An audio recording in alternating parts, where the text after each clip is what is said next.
Hello, and welcome to the AI Engineering Podcast, your guide to the fast-moving world of building scalable and maintainable AI systems.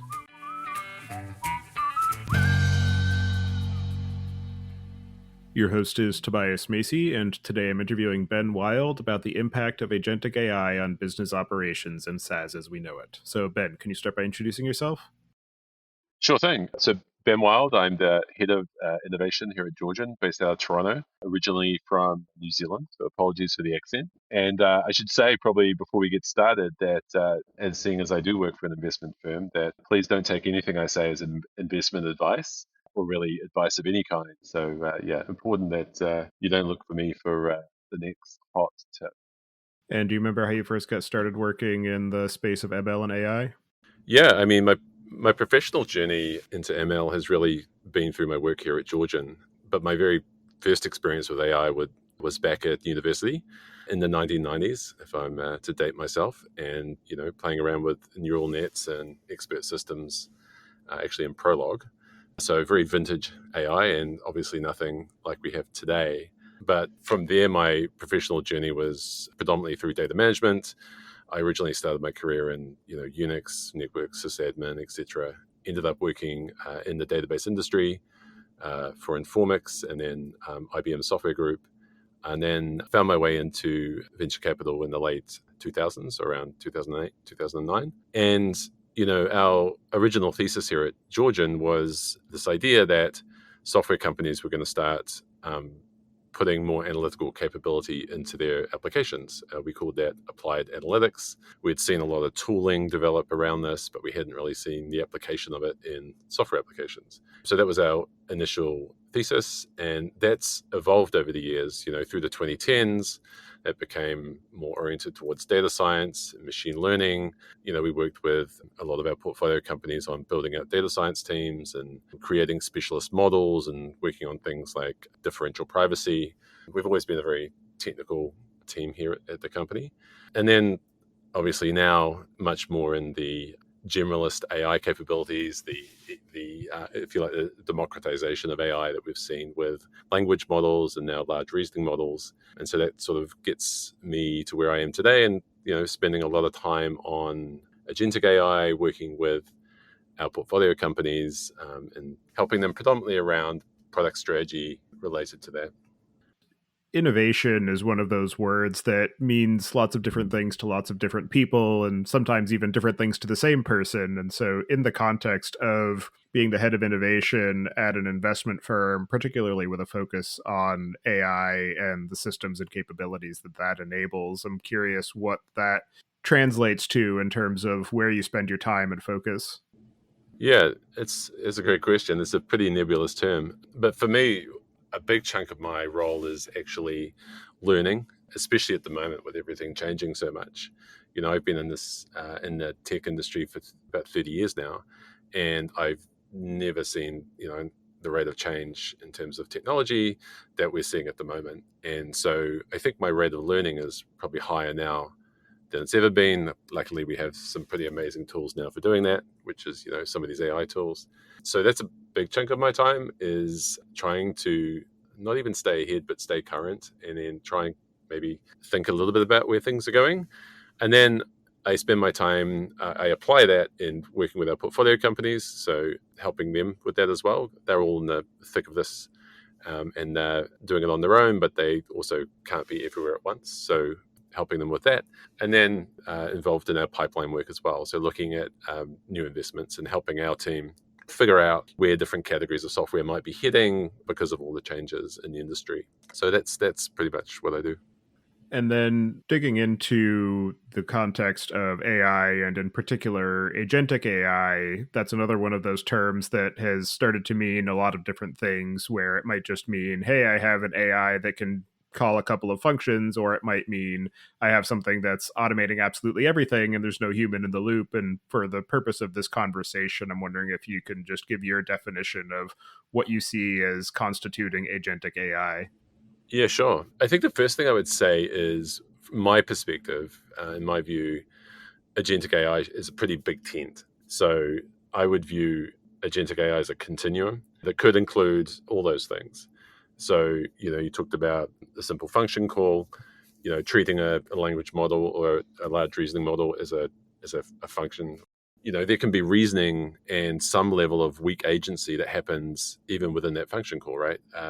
The model figuring out what, if you're asking it to extract entities, for example. So, tell me all the people and the organizations in this piece of text. There's some level of weak agency around figuring that out. And these models will reason about that text and give you an answer, right through to, stronger agency where you're giving the model a task and it's figuring out everything to do with the task.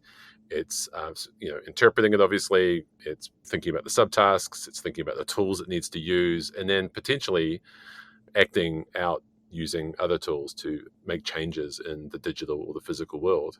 And so that's a pretty big continuum, but I would include potentially all of that in the concept of agents.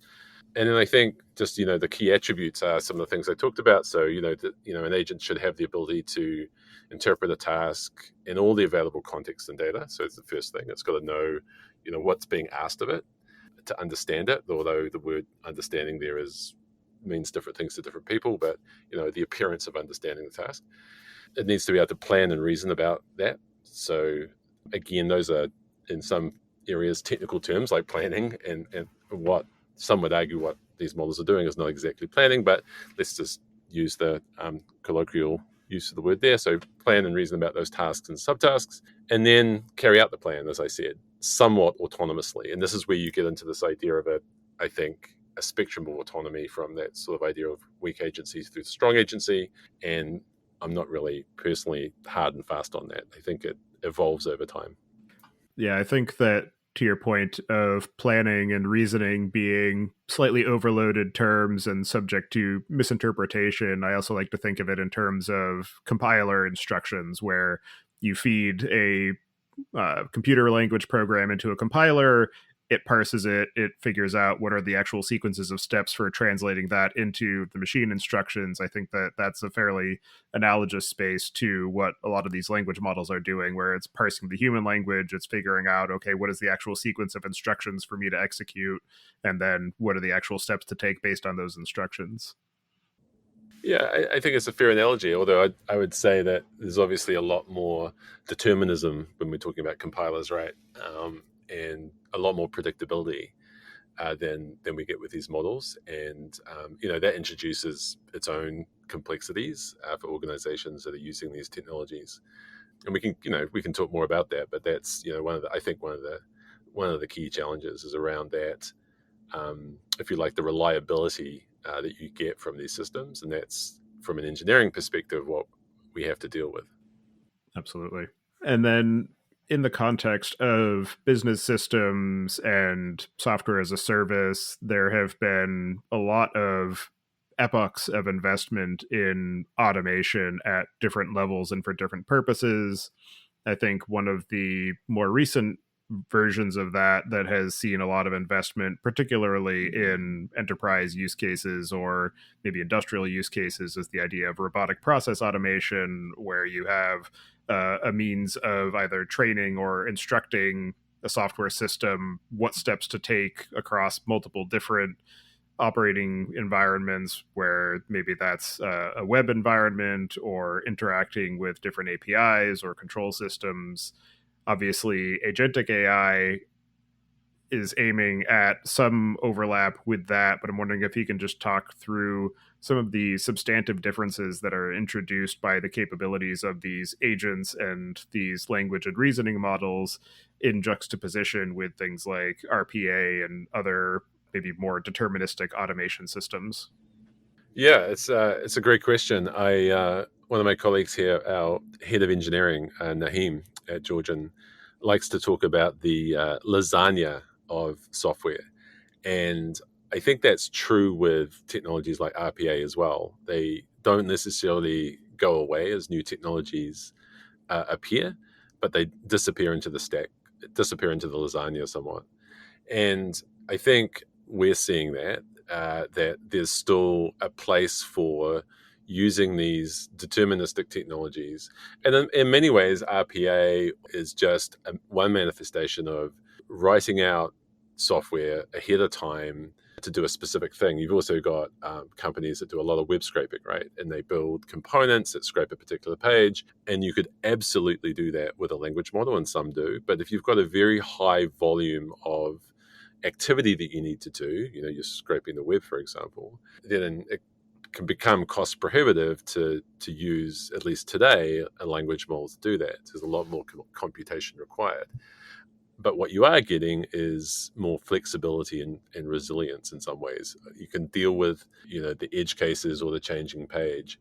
But if you don't need to, if you're going to the Department of Treasury and you're pulling down the OFAC list, that doesn't change very often. In fact, that's probably one of the criticisms of the federal government at times, is that it doesn't change fast enough. But like that page, if it's not changing all the time, it's probably much better done with an RPA-like process, which just goes and does it. It's without the chance of randomness and without the compute overhead. Because, of course, one of the challenges with using a non-deterministic model like a language model to do that is that you do it 100 or 1,000 times, it's going to get it wrong some percentage of the time, that task.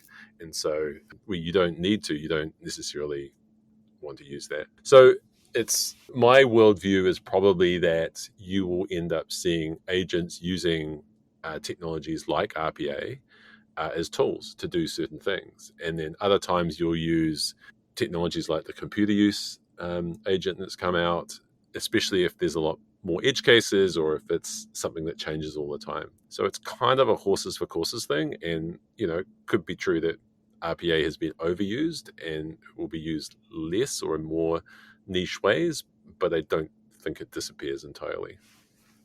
And the other aspect of bringing agentic capabilities into the mix is that because of the fact that there is a lot of non-determinism and potential for mistakes to be made, particularly if you're dealing with models that are prone to hallucinations or you don't have enough contextual information to feed it to prevent them or enough monitoring to identify and guard against them, is that it introduces a certain amount of risk to the system, to the business, if there are mistakes that are made, where you have that gradation that you mentioned of weak to strong models and the amount of involvement of a human in the loop. And I'm wondering how you see that factored into the overall calculus of businesses that are determining whether and where and how to apply these agentic capabilities. Yeah, I think this is a really good question, and it's going to be an ongoing thing for a while. So my worldview on this is that we're quite a way away from having systems that are reliable enough to not have humans in the loop for much of how we use these technologies.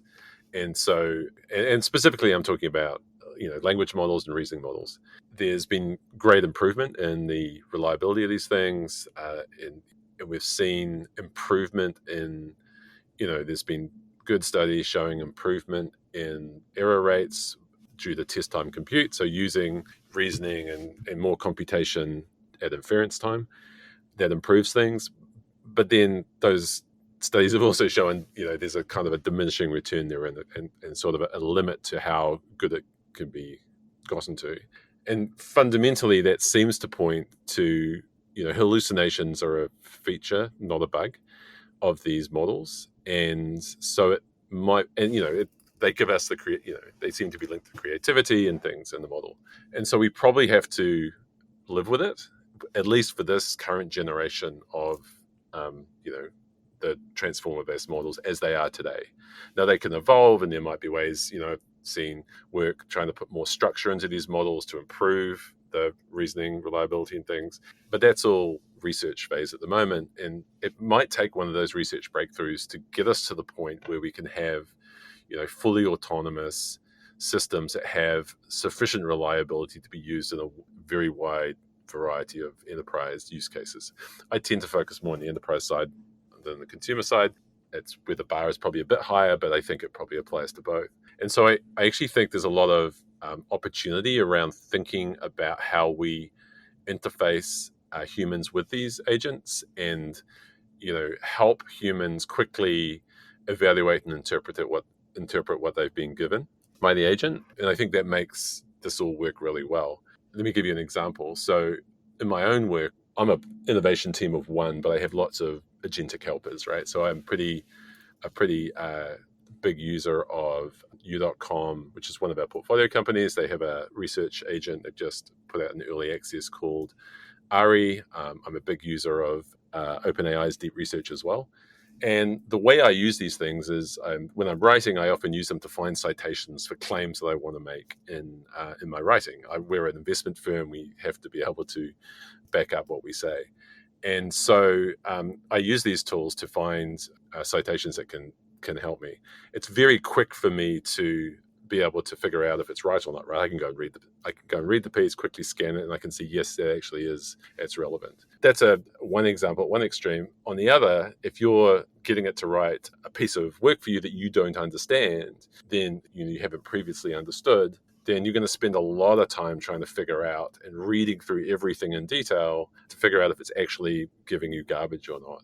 And so the effort to go and figure out is the reasoning correct could be higher than just doing it yourself. And so to the extent that we can build tools that makes that easier, that presents that information in ways that humans can more quickly understand if the agent is doing the right thing or not, I think that helps disseminate this capability beyond where it's getting a lot of traction at the moment, which is around, things like web research and obviously coding as well, where it's actually also quite easy to figure out if the agent is right or not, because the code either works or it doesn't to some extent. So just to sort of go back and say, I think humans will be in the loop because of the reliability challenges. I think those are inherent to the technology. And I think we have to figure out ways of matching up agents and humans in ways that are more efficient, because the more work that the agent does for us, the more effort there's going to be in figuring out if they've done the right thing or not. So that seems to me to be an area of opportunity.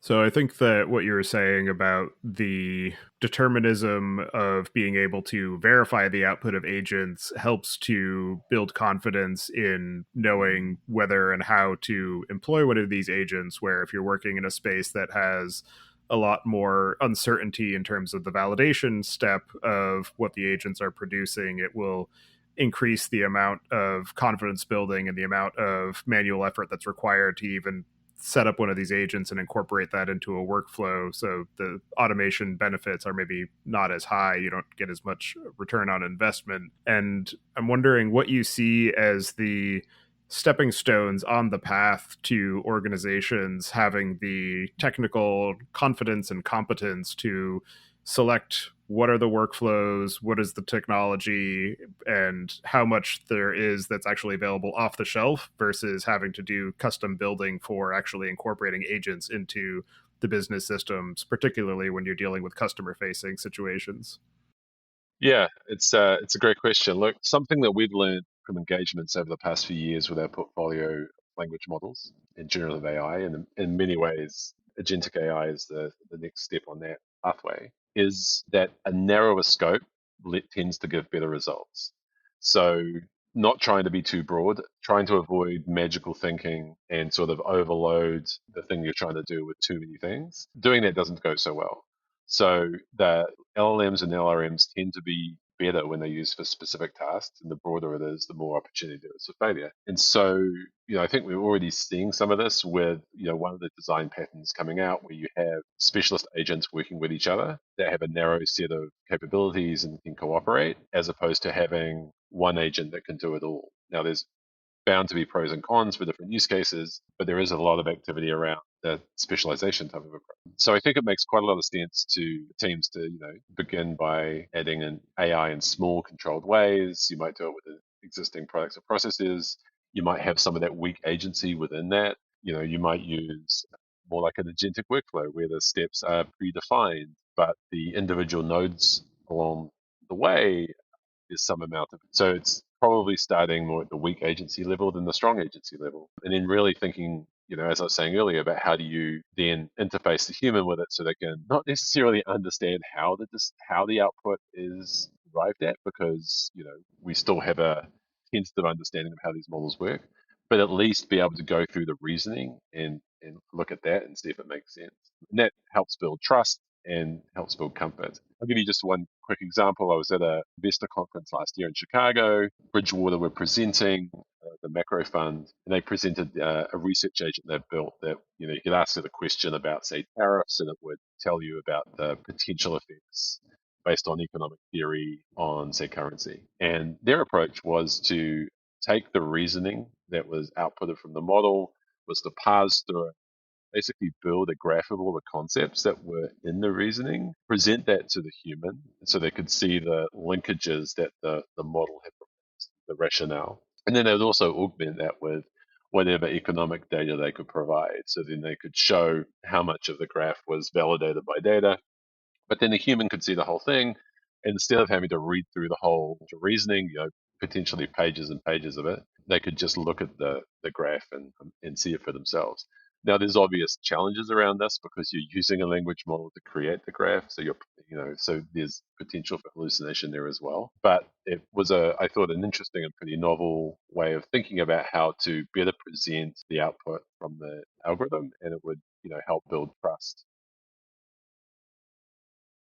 And then the other aspect of bringing agents into the operating fabric of an organization is the actual alignment across all of the different business units beyond just the technical capacity to deploy the agent, because everybody needs to understand what is the impact on the business, what is the actual strategy, what are the goals that you're trying to achieve through employment of that technology.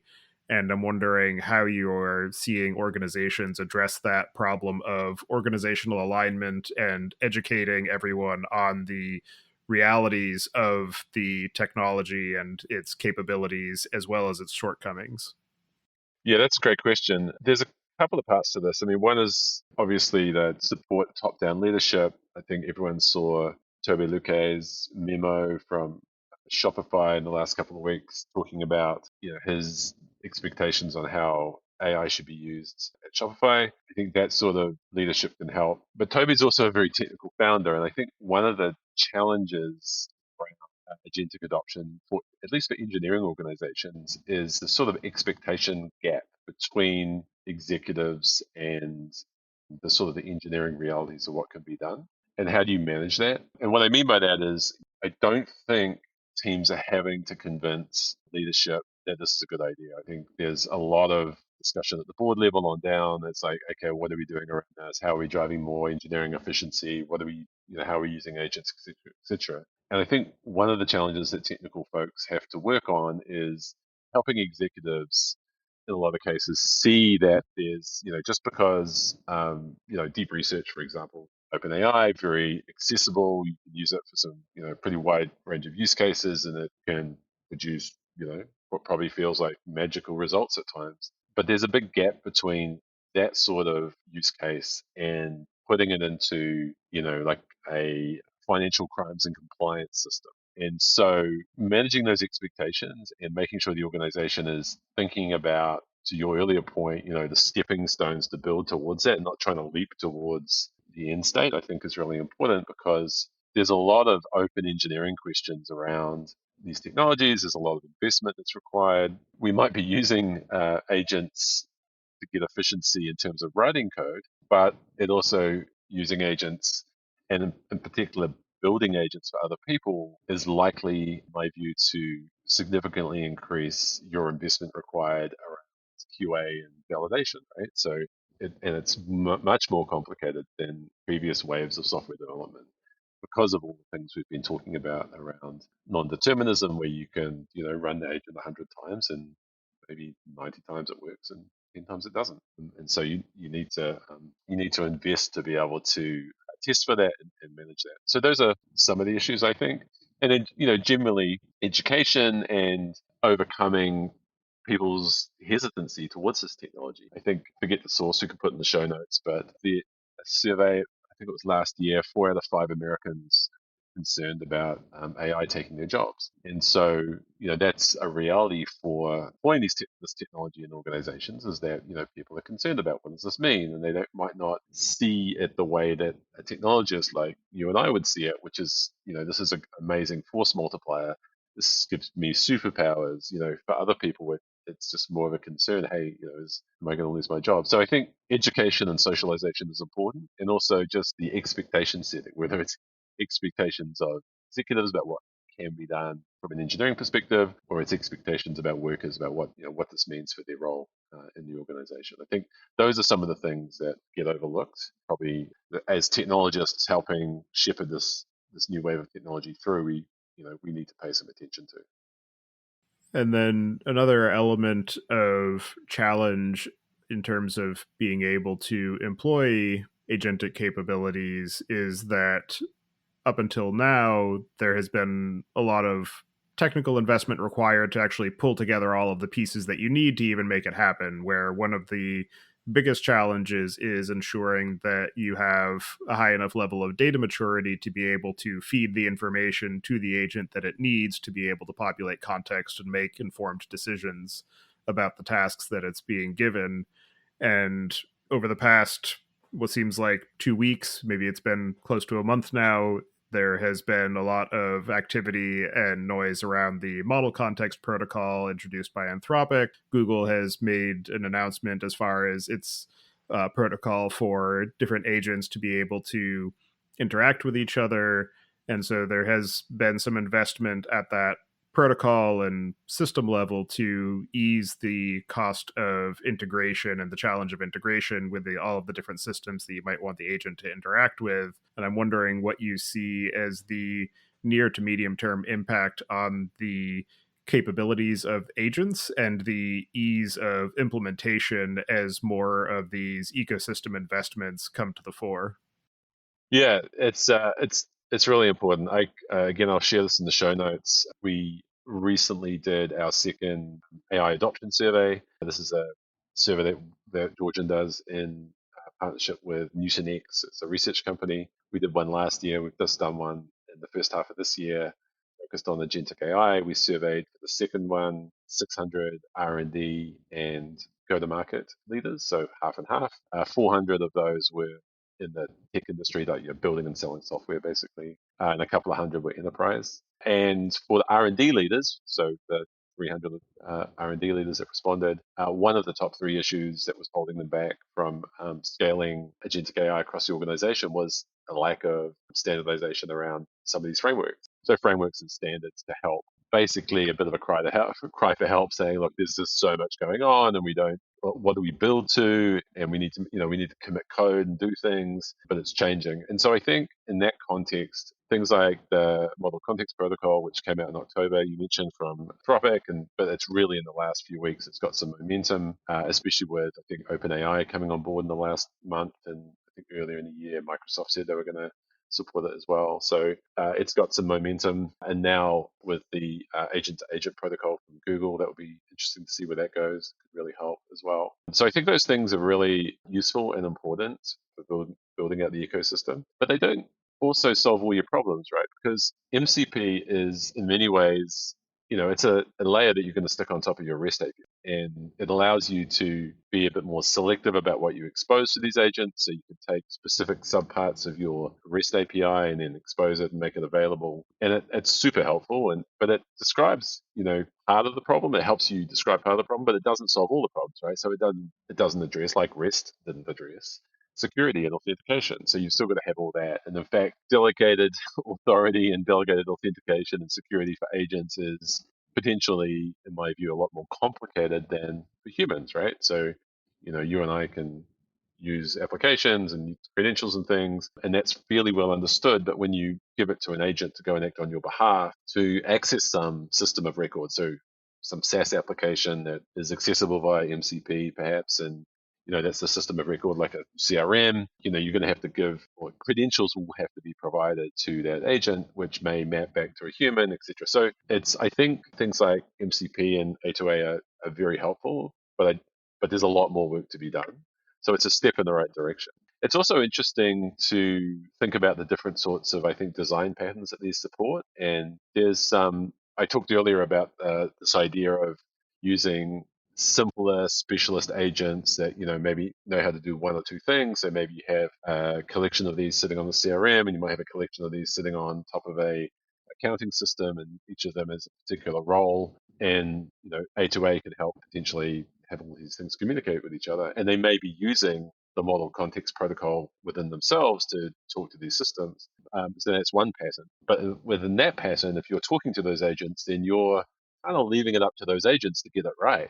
So we talked earlier about the fact that reasoning reliability is an issue, and it will probably vary by model. And so if you're using the agent from your CRM vendor, and that's how you access what you want in your CRM, you don't have a lot of control over how well that's reasoning or how well it's doing the thing you think it's doing. So what you might want to do instead is, another pattern would be to have more of a broader agent that has the ability via, again, MCP to access both the accounting system and the CRM system. But that comes with its own complexities, right? Because there's going to be more code to maintain and everything, but you have more control. So I think these standards and these approaches are super helpful, but there's still quite a bit of work to figure out what the right design pattern is for a given situation. And then there's also, these are new standards, so they're not going to be complete and they don't address all aspects of building these agents, so like security, which I mentioned. So there's still quite a lot of stuff to be figured out. But to the extent that they help sort of dampen down the complexity because there's some standardization about how these systems can talk to each other, I think they're really useful potentially. And as you were describing some of the aspects of MCP and how it's just a different means of accessing RESTful interfaces or APIs, it also brought to mind a lot of the hype that came out with the initial introduction of GraphQL, where front-end engineers said, oh, this is going to change everything. I can just do everything with GraphQL and my life will be so much better. And then it got thrown onto the hands of the people who were responsible for the backends. And they said, this is awful. Now I have to do 10 times more work to be able to enable this API interface. And it has its use cases, and there are people who are using it, but it wasn't the earth-shattering replacement of RESTful interfaces that was proposed upon its initial inception. And I think that there's probably a similar parallel to the model context protocol, where it will have its use cases, it will have its niche, but it's not going to be a blanket replacement for the interfaces that currently exist. Yeah, I think you're probably right. And of course, GraphQL was going to replace everything on data management as well, right? But SQL seems to kind of be cool again for some reason. I've been a SQL person for the last, 25 plus years, and there's something about the simplicity of it that is appealing. But then again, I think there's pockets of where GraphQL is being used pretty extensively. Again, it's back to the lasagna theory of software, right? There's these things they come in, there's a lot of excitement, it's the top layer, and then something else comes along and it fades a little bit into the background, but it doesn't go away, and it adds to the flavor of your software stack. Absolutely. I like that metaphor. I'm definitely going to have to adopt that. And then the other aspect of agentic capabilities, its role in business, but more specifically its role in products, is the impact that it can have on the ways that we interact with these software systems and the ways that these products and capabilities are delivered. Where since in the 90s, the way that you got software was you bought a set of floppies or a CD-ROM, and then you brought it home and you put it in your computer, and maybe you would get an update if you happened to have an internet access. And then as the internet and the web grew in its availability and accessibility and speed, we got rid of CD-ROMs and shipping physical media because it was too expensive, too costly, too much of a logistical overhead. And also selling subscription-based services was much more lucrative for the businesses that were producing the software. And so we moved into the era of SaaS, where you just paid for access to software that was delivered over the internet, whether it's through a web browser or a thick client or a thin client on your desktop. How do you see this new era of agent-based and language model-based interfaces either augmenting or replacing or disrupting that marketplace of SaaS as a delivery mechanism? Yeah, I mean, it's a great question. It's a debate that was kicked off back in December in earnest by Satya Nadella from Microsoft, saying that, quote unquote, SaaS is dead. And I certainly don't subscribe to that perspective. What I do think is happening is a couple of things. One is, as we were saying earlier, I think humans are going to be involved. Humans will be in the loop for the foreseeable future. Potentially a technology breakthrough away from reliable autonomy using these technologies. And so we're going to have user interfaces, and the user interfaces are going to have new and more sophisticated in different ways from how they are today, orientated more and more probably around interpreting agentic work. And we all become supervisors of agents, right? Which is a whole other discussion about how much fun that job's going to be. But that could be where things head, where we are doing less of the grunt work and more of the interpretation and more of the supervision. So there's a change to what the software interface needs to do potentially, in my view, but there's still probably the requirement to log in constantly. I mean, quite likely our Slacks are going to be full of messages from worker agents asking us to review things, and we'll go into a system and we'll look at it. So I think the nature of what we do in these SaaS applications might change, but I don't think that regular daily interaction necessarily change it. But I do think that, and we're seeing this already, is that the pricing model needs to change and it will be more usage based, which is, of course, how cloud is priced. It's how IBM has priced its software and systems since the 1960s. Like usage based pricing is pretty common. It just hasn't been common for SaaS applications. So I do think there will be an increasing amount of that happening. And it's really just necessary from a gross margin perspective, because you've got to one of the things about agentic software is the costs of answering the questions being given can be somewhat open-ended. And, I think you've probably seen this if you've used any of these deep research products, is, sometimes it takes 5 minutes, but the other day I had a 40-minute prompt. So that prompt went off for 40 minutes and it ran on I don't know how many servers at OpenAI to answer my question. And so that's a pretty wide range of potential costs. And from a venture capital perspective, when you're looking at companies and they're thinking about how to price these things, it's obviously pretty imperative that you can align the pricing model somewhat with the cost model. So I think we will see changes around that. Which also brings up a lot of challenges in terms of the impact on the appeal of these systems, where, to your point, cloud has a lot of pass through costs where you're paying for usage, but your usage of those systems is typically going to be more predictable and follow your typical patterns of business. Where if you have a certain, using e-commerce as an example, if you have a certain season that's busier, you're going to be paying more for server costs and infrastructure, but you're also going to be bringing in more money as a result. Whereas the nature of these generative models is much more unpredictable as far as the overall cost of interaction, and you can't as easily do a per user cost metric, so to be able to then deliver it at a flat fee to your end users and average out across all of your customers what your profit margin is. And so, as you said, all of these language models as a service, OpenAI, Anthropic, Google, they're saying, okay, we're going to charge you a usage based, but then it becomes challenging for the consumer to decide, oh, can I actually even afford this? Because I don't even know what the overall cost is going to be. And so if that then propagates through to more of the SaaS subscription services, where it's, okay, you can pay for our service, but now if you're going to use AI, it's going to be some variable price that you have no understanding of what that's actually going to be, how that might disrupt the customer model that we've been developing in these SaaS, more predictable load cases, and how that might change the types of people that are being attracted to these services.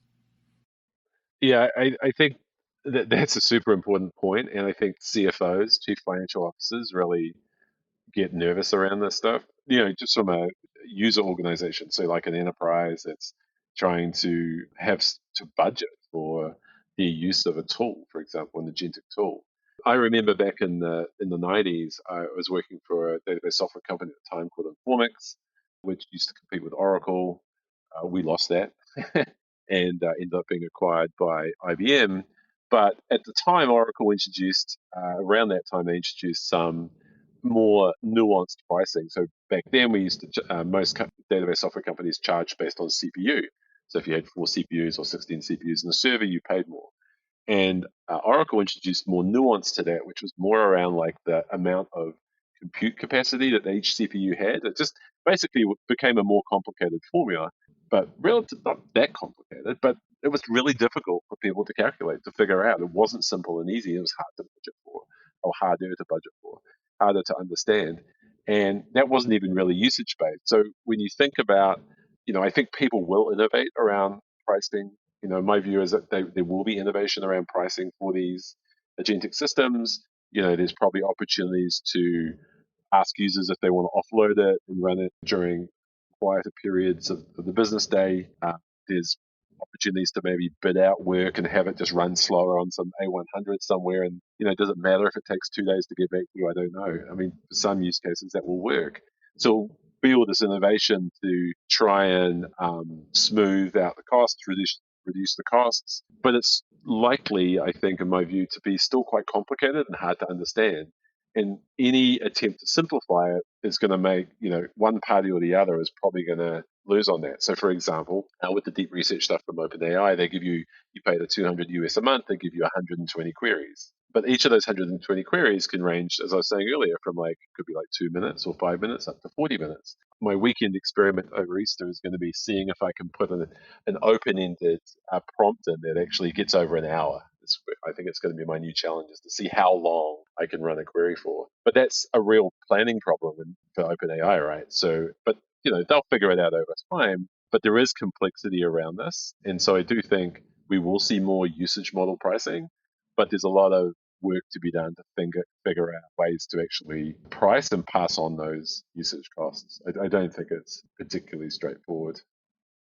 I think too that it will also change the calculus of what products these agentic capabilities get incorporated into, because for more generic consumer facing systems, you don't want to have that level of unpredictability in your operating costs. And so maybe they get incorporated, but it's limited to you get 5 uses a month of this particular feature or whatever that cap ends up being, so that that you have a certain threshold beyond which they're not going to be incurring expenses on your operational side of the things.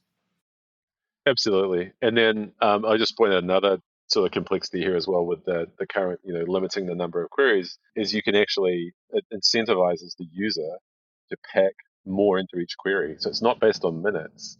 So it's actually, I'm incentivized to not look for one or two citations at a time. I should be giving it an entire document of citations, and that's the same cost to me, but it could take hours for the reasoning model to find all those things. So I do think that this sort of brings us on to the topic, though.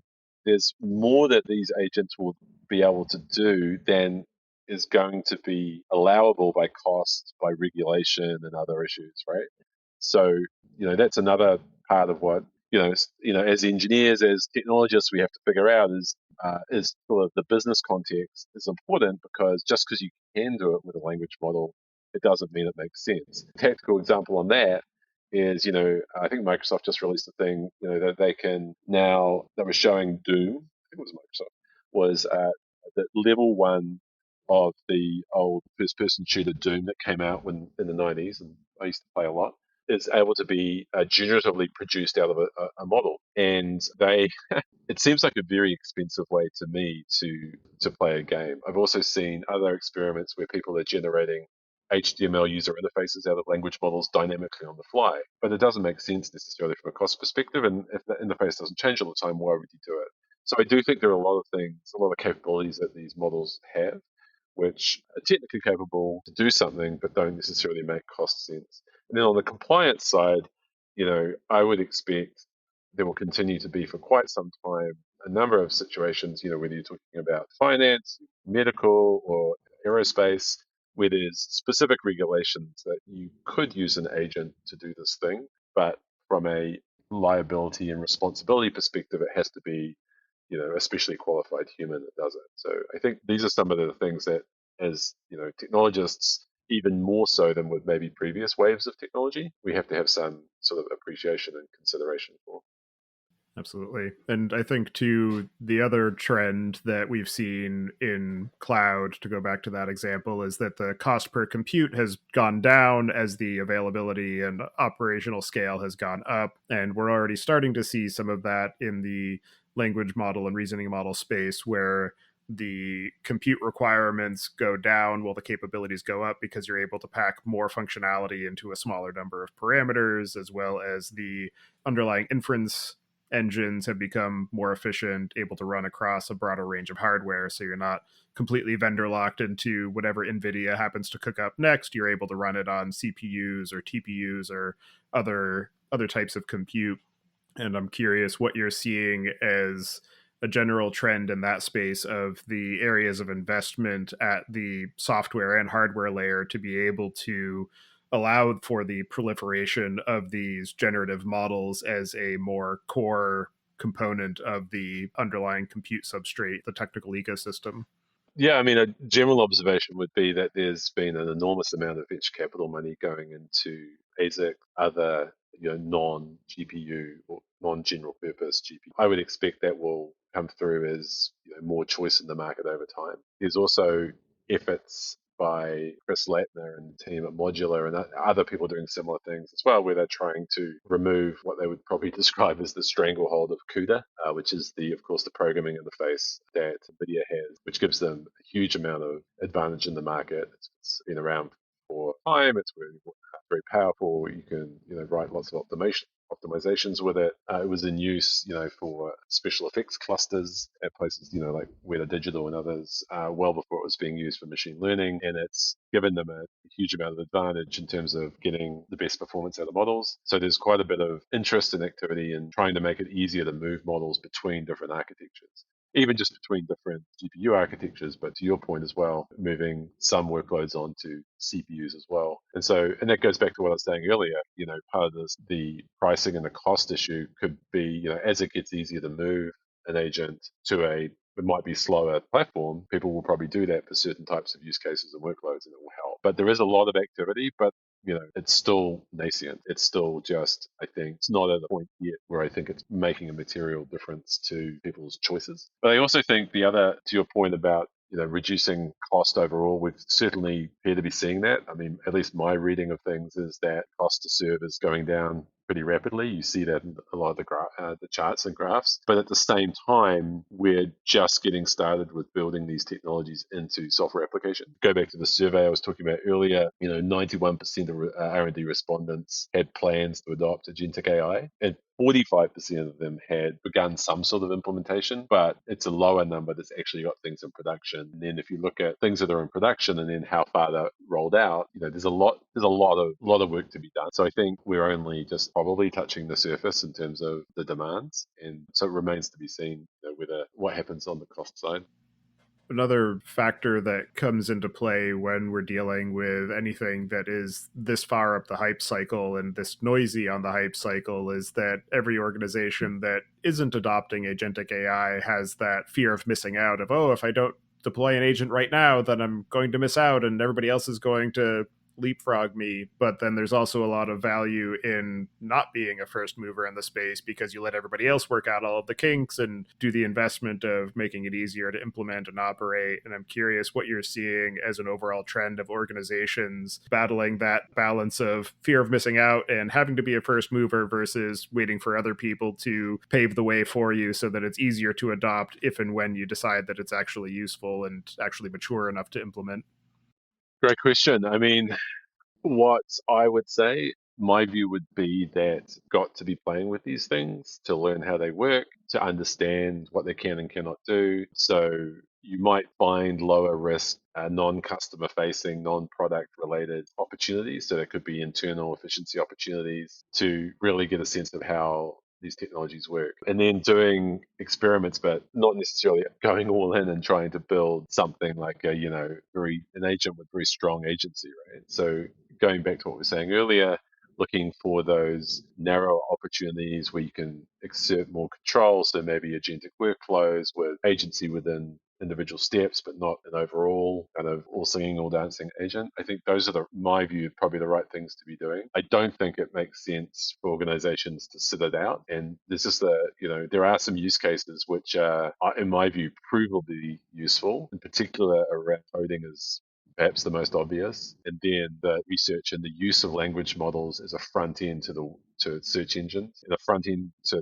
information in general is becoming that's really, I think, very quickly become a bit of a killer use case. And we've gone from worrying about false citation in these models because they weren't they were coming up with things that didn't exist, to now most of these models are now able to give you reference, point to the source information so you can validate it for yourself. And I think that's been a bit of a game changer in terms of the usefulness. So there's a lot of, I think, opportunity in any organization to start to experiment. And I think sitting it out is probably for most people a bad idea. But at the same time, blindly going all in on some of the more complicated, sophisticated use cases is also probably not advisable. Although, I'm not here to give advice. It's just my opinion.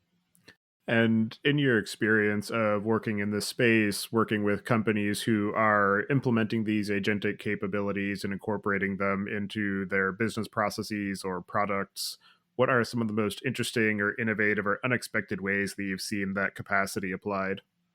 Yeah, I mean, I think probably one of the more interesting things I've seen recently is, this isn't necessarily that different from how technologies have been used before, but I found it really interesting, was one of our companies using language models. So they, instead of taking the approach like an MCP type approach where you try and predetermine all the different parts of your REST API that are going to be useful and then bringing those forward as well-defined API calls via MCP. What they're doing is they're taking the sort of text to SQL kind of concept, and instead it's text to REST call, and so dynamically being able to have their agent figure out what part of their API wants to use at a given time. And based on what I was hearing from our R&D team internally, we've even seen pretty stellar improvements in recent model releases at doing this. So it's been surprising to me how good the models are at, given the description of the task, actually figuring out, not quite constructing the tool on the fly, but figuring out what part of the API it needs to use. So I think that's a very interesting and potentially powerful use. But of course, very similar to people that have been using these. And then the other is just, from my own perspective, just as I was saying earlier, how useful these tools, whether it's from a U.com or OpenAI or Perplexity, how Google's in on the game as well now with their deep research product, how good these tools are getting at doing research for you on the web, which when you're a knowledge worker and a learner, like I was saying at the beginning of this, it's a big part of my job is to learn. That's a major productivity improvement. It's surprisingly so. And in your experience of working in this space and helping companies to work at that leading edge of these capabilities, what are some of the most interesting or unexpected or challenging lessons that you've learned personally? I think the biggest challenge that I see is something that we've all experienced, which is, these tools can be one moment the most magical thing you've used, and the next moment the stupidest thing. And the big challenge is, I mean, that's kind of okay when you're sitting in a chat environment, you're the human in the loop and you're using it, you can steer it and things. But that's a surprisingly hard problem to overcome in an engineering environment. And I think it's particularly hard because, and there is research that backs this up from the medical field, which shows that we're less forgiving of AI than we are of humans. And I think that's a surprisingly difficult challenge. I think or going to be a surprisingly difficult challenge to overcome. We see this to some extent with self-driving cars, right? Where if you take the statistics we're provided at face value from various companies, they appear to be measurably better in a number of situations in terms of accident rate than humans. Then something happens and all hell breaks loose. And rightly so, there's a lot of questions around that, around who's responsible and liability and all that sort of thing. But I think that challenge is going to be surprisingly difficult to solve for engineering teams who are trying to build products that just occasionally do random things and do the random wrong things. And for businesses that are considering the application of agentic capabilities at some layer of their business, what are the cases where you would advise against it and they should just do the standard deterministic build your own software approach, or just buy an agent off the shelf and don't try to build it in-house? Yeah, I mean, in the second case, I tend to recommend to people either in my personal life or in my business life is go and look at what else is out there. Go and use one of these tools to go and figure out what else is out there before you start building it, because there is just so much activity and there's a lot of smart people out there building cool things. And so I think, in my opinion, you should definitely go and look at that. As to when agentic might be the wrong choice, I think again it comes back to a question of how much agency and automation you're considering for the situation. It's not really specific to agentic, it's also applies to LLMs. tolerance, but if you've got scenarios where there is no tolerance for error, then that's probably going to be an area that this isn't going to work well. But also, like, you might find there's ways, certain situations, certain industries, certain use cases where there's a mandated way of doing something. So, or it's just very predictable how it needs to be done. And so that is possibly or probably inefficient to use these models to do that. You can just use good old procedural code and get it done. There'd be other situations where it looks like something that an agent could do, but you're lacking the digital infrastructure, right? Go back to what you were saying earlier about APIs and, in some cases not having them available for agents. I mean, that could be a big problem in certain situations. And then there could also be situations where, I don't know what your experience has been like, Tobias, but like if the problem is very open-ended or very novel, you're trying to find a very novel solution, the models can be okay at that, but they're not necessarily close to what a human would do with, like coming up with a nuanced, not generic business strategy for a company. Like, you can get some cool ideas, but you really probably need a human involved. And so again, it goes back to the agency thing. So it's like, it's not necessarily true that agentic approach is wrong. It might just be the level of human involvement that you have to tweak for a given use case. And as you continue to invest in this space, work with companies who are adopting and adapting these agentic systems to their use cases, what are some of the ongoing developments and investments in the ecosystem of agentic capabilities that you are particularly keeping an eye on? Well, the infrastructure underneath all of this, so that's interesting. There's a lot of building blocks that are required to bring this stuff out of research and engineering and into the real world. So that's interesting. The standards that we talked about, I think, is a really important area. And I'm personally tracking. We're excited to see where things like MCP and A2A go, because they help create ecosystems, and I think ecosystems are good for everyone. I'm also following closely what's happening in the software development lifecycle. Where I think the team here the R&D team is somewhat evenly split between Klein and Cursor, and it's fascinating to see where those tools are going, becoming more and more agentic. But also, we're experimenting with tools like Factory and others that are doing, more of the back end SDLC work. And so I think that's particularly interesting. And then, we've talked about it a bit. My personal interest is around, reliability and reasoning and following where that's going.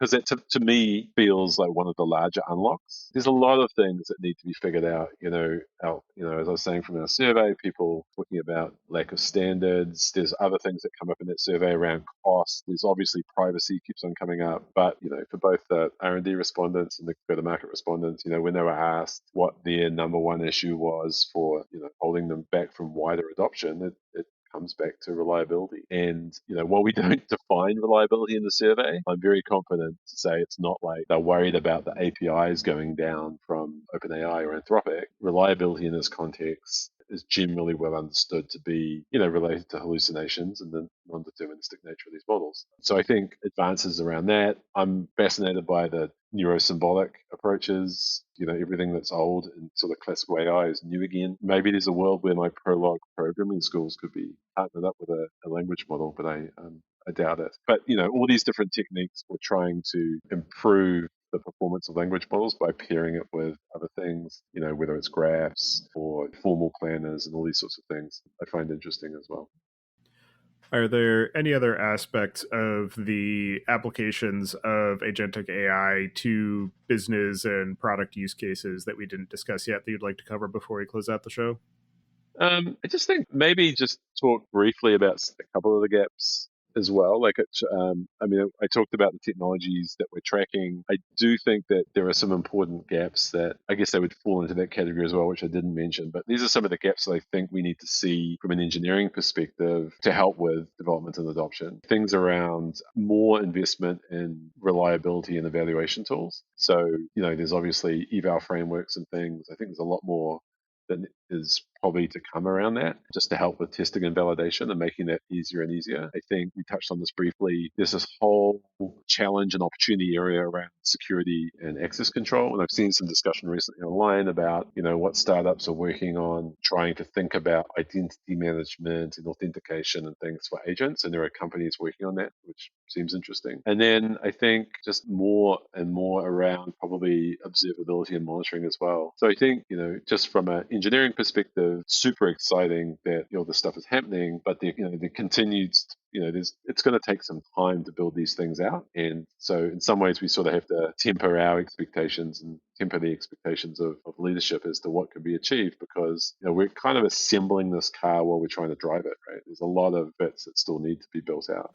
Absolutely. Well, for anybody who wants to get in touch with you and follow along with the work that you're doing and the insights that you're providing, I'll have you add your preferred contact information to the show notes. And as the final question, I'd like to get your perspective on what you see as being the biggest gaps in the tooling, technology, or human training that's available for AI systems today. Yeah, I think I think really very much just what I said. It's around, if you were talking from an engineering and like developer bringing this technology to market, I do think there are some real challenges around security and authentication as one. And I think also, as I was talking about earlier, the sort of the human factors piece in UX, and there's a need to rethink how we design user interfaces to work with these technologies. And I don't think it's not just an incremental trivial fix. I think it requires probably going back to first principles about how we think about communicating information to humans efficiently, and then to make these systems work. All right. Well, thank you very much for taking the time today to join me and share your insights and thoughts on this overall space of agentic AI and its application to business use cases and product capabilities. It's a very fascinating space and obviously one that's very fast moving. So I appreciate you taking the time to share your thoughts on that, and I hope you enjoy the rest of your day. My pleasure. Thank you for having me.